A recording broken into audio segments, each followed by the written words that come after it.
kind of have you kind of show me the lay of the land, as I call it. Just like show me your abdomen, backside, make sure all the photos are consistent with where you are. Also let you know what is achievable, what may not be achievable.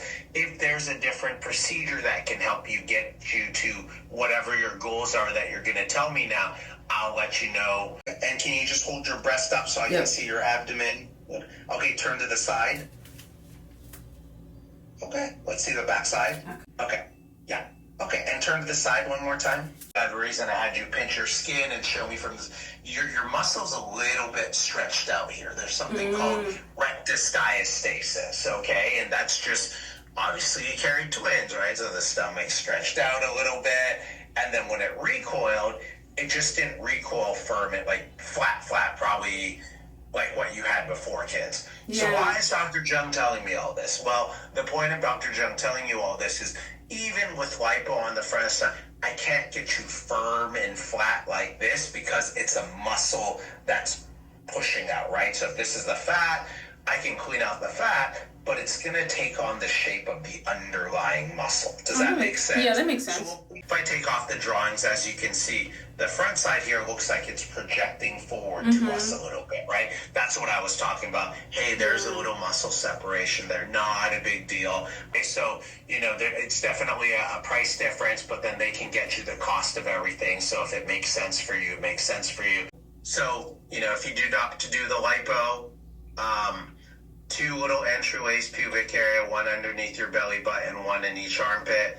The entryways in the armpit allow us to clean out the love handles, the axilla tissue, and what's really going to help is cleaning out all the fat here. If you grab your tailbone area, there's some tailbone fat. We'll really thin that out. It's like you don't really have hip dips, but it's just, you know, kind of straight. If we're trying to just give it a little bit of roundness here, cool. Fat, a little fat transfer to the hips is going to give you that nice in to out movement, okay? Yeah. In the tailbone, in the armpit, allows us to clean out the back bra roll, the love handles, the tailbone. Net effect is everything comes in as much as we can. And then that's where that little rounding would help, right? Like we're really going to go after that. But in terms of silhouette, really bring the body in and then just close the gap there. And then a little bit more projection based on what your goals are. Okay. What does the tummy tuck look like? Like what like any scarring? Like what is that?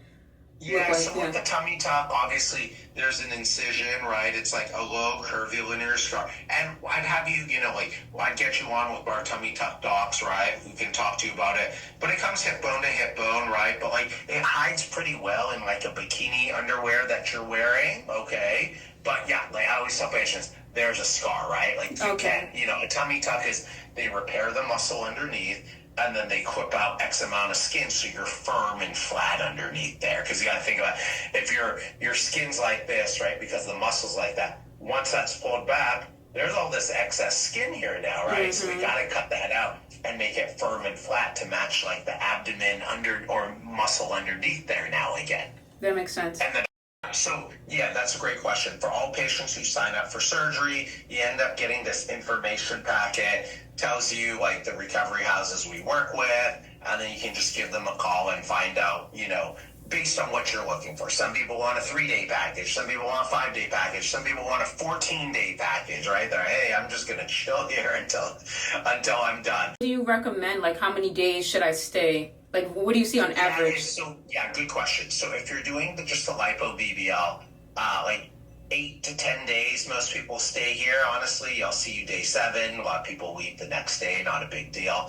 If you do like the tummy tuck BBL, we tell patients stay like 12 to 14 days, okay? If you just do the BBL stomach sleeping for 6 weeks after the surgery, not on your butt, not on your hips. Number 2, want you to get drainage massages after this procedure. How many drainage massages you end up needing just depends on your body. You may need 6 massages, you may need 60. Okay, you won't need, but you get my point is that how many massages you end up needing is just dictated by your body and how swollen you get.